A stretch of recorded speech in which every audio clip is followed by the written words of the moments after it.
여러분 안녕하십니까? 이 시간에는 사무엘하 23장 말씀 중심으로 드리겠습니다.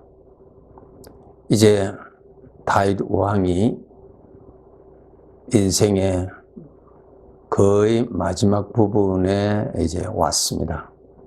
이곳 인생을 마치면은 이제 우리가 영원히 살 곳, 우리 아버지 하나님이 계시는 그곳으로 가서 살게 되죠. 성령님의 도우심으로 이 땅 위에서 다윗이 살아온 과거를 되돌아보면서 받은 세 가지의 복을 기록해 두셨습니다. 첫째로 나는 높이 세움을 받은 자라고 그렇게 고백을 했습니다.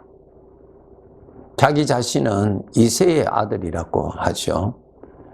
아주 평범한 사람이라는 뜻이죠. 평범한 집안의 막내로 태어난 다윗인데 높이 세움을 받은 자다. 하나님의 은혜로 높이 세움을 받은 자다.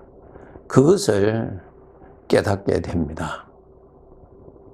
다윗은 양을 치는 목자의 생활을 하였죠. 그런데 하나님에 의해서 그가 왕이 되었습니다. 이것이 다 하나님의 은혜죠. 하나님의 은혜. 여러분 창세기에 보시면은 애굽의 노예의 신분으로 살았던 요셉이 애굽의 총리가 되었습니다. 이것은 전적 하나님에 의해서 되었죠. 그와 같습니다. 다윗은 정말 하나님의 은혜로 목자로서 가장 평범한 그러한 신분과 생활에서 가장 높은 곳에 세움을 입게 된 하나님의 은혜를 그가 말하고 있습니다. 여러분, 우리도 참 높이 세움을 받은 자죠. 우리가 구원받기 전에는 영적으로 나의 신분은 죄의 종이라고 말씀하고 계십니다. 로마서 6장을 읽어보시면 너희는 본래 죄의 종이었다 그랬어요. 죄의 종이에요. 죄의 종의 신분으로 죄가 주는 멍에 매고 죄가 주는 생각에 사로잡혀 끌림받고 그 죄를 사랑하고 그 죄를 섬기면서 불행하게 살아갈 수밖에 없었던 우리 나 자신, 죄인, 죄의 노예였던 우리를 해방시켜 주시고 하나님께서 구원하여 주시고 피조물로서는 최고의 높은 신분 하나님의 아들로 삼아 주셨죠. 이것은 다윗이 이스라엘의 왕이 된 것보다도 더 높고 더 높은 자리인 것을 우리는 알아야 됩니다. 다윗이 이스라엘의 왕이 되었던 것은 시간이 되면 그 자리에서 벗어났지요. 그런데 우리가 하나님의 아들이라고 하는 피조물로서는 최고의 복인 하나님을 아버지라고 부르는 하나님의 아들이 된 이 가장 높은 신분은 이 세상에서부터 영원토록 우리에게 주어진 은혜입니다. 여러분, 이러한 것을 우리는 성령님의 도우심으로 정말 깨달으시고 감사하셔야 됩니다. 손바닥으로 해를 가리울 수 있는 것처럼 이 땅 위에서 하루하루의 삶에서 힘든 것, 그러한 것에 집착하다 보면은 영원한 이 복, 사람의 노력으로도 얻을 수 없고 금과 은으로도 얻을 수 없고 어떠한 수행으로도 얻을 수 없는 이 복을 우리는 성령님의 도우심으로 볼 줄 알아야 되고, 그렇게 나에게 은혜를 주신 하나님 아버지 앞에 정말 영광을 돌려야 됩니다. 10불짜리 때문에 100만 불짜리를 보지 못하는 영적인 안타까움을 우리가 알아야 됩니다. 항상 여러분 기도하시고 하나님 말씀을 통해서 영원한 것을 보실 수 있는 습관을 가지셔야 됩니다. 영원한 복의 실상을 여러분 보시고 그 복을 주신 하나님께 감사하고 하나님이 주신 그 복을 여러분 누리실 줄 아는 그러한 생활을 하셔야 됩니다. 그렇게 사시는 것이 이 복을 주신 하나님이 보시기에 기뻐하시고 하나님께 영광이 되는 것입니다. 두 번째로 다윗이 하나님의 도움으로 받은 복을 보니까 하나님께로부터 기름 부음 받은 자였다 그랬어요. 하나님께로부터 기름 부음을 받았다 그랬어요. 기름 부음 받았다. 하나님의 영이 친히 다윗에게 임재하셨다는 것입니다. 정말 영광이죠. 그 하나님의 영이 임재하셔서 그의 삶에 지혜가 되어주시고 능력이 되어주시고 기쁨이 되어주시고 그러한 구원을 베풀어 주셨다는 것입니다. 기름 부음 받았다. 네. 여러분 촛대에 불이 살아있으려면 기름이 공급이 되어야 불이 살죠. 여러분 우리 하나님의 아들로서 구원받았는데 하나님의 아들의 이 본성에는 근본적인 소원이 무엇입니까? 아버지를 섬기기를 원하는 것입니다. 아버지를 기쁘시게 하는 것이 소원입니다. 그것이 아들의 소원이에요. 그것은 아들로 태어나면 누구에게나 그러한 소원, 근본적인 소원이 있습니다. 그런데 그 소원된 마음, 그런 원함은 있는데 그렇게 살아가지 못하는 것이 오늘날 우리 성도들의 고백 아닙니까? 왜 그렇게 살아가지 못하느냐? 그렇게 살아가지 못하도록 죄의 생각이 자꾸 방해를 놓는 것입니다. 그러니 그 소원의 불이 타지를 않는 것입니다. 그런데 이 다윗에게는 성령께서 하나님의 영이 친히 임재하시는 것은 마치 불이 나에게 내 마음에 임하여서 내 마음을 태우는 불이 되어서 그 불이 꺼지지도 않고 그 마음도 타서 사라지지도 아니하고 계속 그 불의 기운으로 마음이 타는 것입니다. 어디를 향하여서? 하나님 아버지를 향하여서.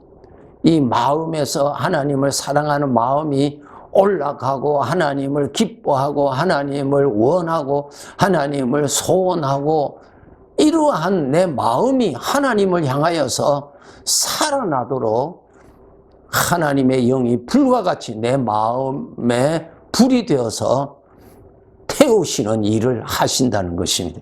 그것이 기름 부음을 받은 자라 뜻입니다. 촛불에 감람유 기름을 부어 주어야 그 불이 꺼지지 아니하고 계속 타오르듯이 우리 마음, 하나님의 아들로 구원받은 우리들의 마음이 정말로 하나님 사랑하고 정말로 하나님 기뻐하고 정말로 하나님 앞에 더 가까이 가고 싶어하는 거룩한 사랑의 소원된 마음에 불을 붙여주셔서 그것이 타오르게 하는 것입니다. 죄는 정반대입니다. 죄는 세상을 사랑하게 하고 하나님을 등지게 하게 하고 하나님을 의심하게 만들고 하나님을 불신하게 만들고 하나님을 멀리하고 싶은 그러한 충동이 일어납니다. 그러한 것이 일어날 때 내 마음에 사망의 생각으로 내 마음이 자꾸 가라앉도록 합니다. 세상을 향하여 빗나가게 나가도록 자꾸 방해를 해요, 내 안에.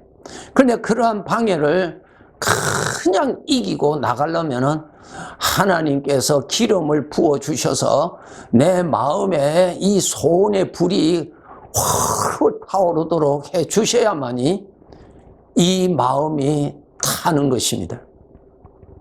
그러한 것에 이 마음의 소원된 불이 꺼지지 아니하고 그냥 타오르는 것입니다. 여러분, 불길이 셀 때는 바람이 불어도 꺼지지를 않지요. 비가 와도 꺼지지를 않지요. 아주 강력한 불. 예수님께서 승천하시기 전에 제자들에게 말씀하셨죠. 아직까지 세상을 향하여 가지 말아라. 하나님께서 약속하신, 아버지가 약속하신 너희가 성령을 받으면은 능력을 받아서 땅끝까지 이르러 나의 증인이 될 것이라고 말씀하셨습니다. 그 능력이 뭐예요? 성령이 불과 같이 임하셨단 말입니다. 불과 같이. 그래서 제자들의 마음을 태워서 그 마음이 하나님을 향하여서 타는 것입니다. 하나님을 향하여 불꽃이 올라가는 것입니다. 내 마음이 하나님을 향하여 올라가는 것입니다. 불의 위력으로. 예, 불의 위력으로. 그 위력으로 신앙생활하고 그 위력으로 방해를 뚫고 그 위력으로 이방인을 만나서 복음을 전하게 되고 그 위력으로 여러 가지의 어려움과 여러 가지의 핍박 중에서도 하나님을 사랑하게 되는 기운을 누리게 되는 것이죠. 이것이 성령의 능력이에요. 성령의 능력입니다. 성소에 들어가면은 거기에 향단이 있는데 그 향을 태워서 하나님 앞에 그 향을 올려드리는 것이 있습니다. 그 향이 올라가려면 반드시 불로 태워야 그 향이 올라갑니다. 그 불은 하나님이 내려주신 불이에요. 네, 다른 불이 아니에요. 하나님이 내려주신 불로 그 향을 사릅니다. 그러면은 그 불에 타서 그 향이 올라갑니다. 성경에 보면 하나님이 그 향을 받으신다. 그렇게 기록되어 있어요. 그것이 무슨 뜻이에요? 오늘날 성령으로 거듭난 우리들의 마음의 본능은 무엇입니까? 천지를 창조하신 나의 아버지 하나님을 섬기고 아버지를 경외하고 아버지를 사랑하고 피조물을 의지하는 것이 아니라 아버지를 섬기고 아버지를 따라가기를 원하는 그러한 소원이 다 있다고요. 하나님의 아들에게는. 그 소원된 마음이 다 오르게 하려면 불이 붙어야 돼요. 그것이 성령의 불이에요. 성령이 임하시면 불같이 우리 마음을 태우신다는 것입니다. 여러 가지의 장애물로 이 마음이 가라앉도록 위협도 오고 유혹도 오고 게으름도 오고 사망의 생각으로 내 마음이 하나님을 향하여 멀어지게 하는 장애물들이 수시로 일어나지만은 성령의 불이 강력하게 탈 때는 그러한 상황에서도 내 마음이 하나님을 향하여 가는 것입니다. 바로 이 다윗이 험난한 인생의 길을 살아오면서 기름 부음 받은 자로 내가 살았다. 하나님께서 늘 기름 부어 주셔서 이것이 죽지 아니하도록 꺼지지 아니하도록 하나님께서 그렇게 해주셨다는 것입니다. 정말 여러분, 성령은 불과 같이 성령과 불로 세례를 준다는 말씀이 있죠? 예. 출애굽기 3장에 보시면은 미디안 광야에서 양을 치는 모세에게 그 떨기나무에 불이 붙지요. 떨기나무에 불이 붙었는데 그 불도 꺼지지 아니하고 그 떨기나무도 사라지지도 아니하고 계속 떨기나무에 불이 붙어서 불꽃이 올라가는 것입니다. 모세가 너무너무 신기해서 가까이 가서 보았더니 바로 그 불꽃 가운데서 하나님의 음성이 들렸어요. 바로 그 가운데 하나님이 계셨어요. 오늘날 나의 마음은 떨기나무와 같지만 꺼지지 아니하는 여호와의 불이 이미 붙어서 내 마음을 태우고 있다는 것을 여러분 아셔야 합니다. 그러기 위해서 여러분 기도 생활하셔야 되고 하나님의 말씀을 가까이 하시면은 영적으로 이 사실이 더욱더 보이게 되고 더욱더 성령이 내 마음을 불과 같이 태워서 타오르도록 해주시는 능력을 더욱더 믿어지도록 해 주실 것입니다. 세 번째로 나는 하나님을 찬양하며 살았다. 하나님의 은혜가 보일 때 감사하게 되지요. 하나님의 은혜가 보일 때에 찬양하게 되어 있습니다. 그래서 다윗은 하나님을 찬양했습니다. 내 평생에 하나님을 찬양하고 살기를 소원한 대로 그는 하나님을 찬양하고 하나님을 높이고 그렇게 살았던 것입니다. 시편 104편 33절에 보시면은 내가 평생토록 여호와께 노래하며 내가 살아있는 동안 내 하나님을 찬양하리라. 예. 여러분, 신앙의 눈이 아니라 물질적인 것만 보면은 찬양할 기운이 없고 불안과 근심만이 나를 음습할 때가 많이 있죠. 믿음으로 보시기 바랍니다. 하나님의 말씀대로 영적인 세계를 보시고 영적인 복을 보시고 영적인 여러분의 미래를 보시고 영적인 오늘 나 자신의 신분을 보시고 평생토록 하나님께 노래하고 내가 살아있는 동안 하나님을 찬양하리라. 다윗도 이러한 복을 누리고 살았어요. 시편 108편 1절 5절에 보시면은 하나님이여 내 마음을 정하여 싸우니 내가 노래하며 나의 마음을 다하여 찬양하리다. 예. 하나님이여 주는 하늘 위에 높이 들리시며 주의 영광이 온 땅에서 높임 받으시기를 원하나이다. 그랬습니다. 우리는 영적인 존재입니다. 물질적인 세계만 바라보지 마시고 영적인 세계를 하나님의 말씀을 가지고 보시고 우리는 영적으로 하나님의 친아들입니다. 아버지를 보시고 아버지를 앙망하시고 아버지를 사모하시고 거룩하신 아버지를 가까이해서 섬기도록 그렇게 노력하시기 바랍니다. 네, 감사합니다.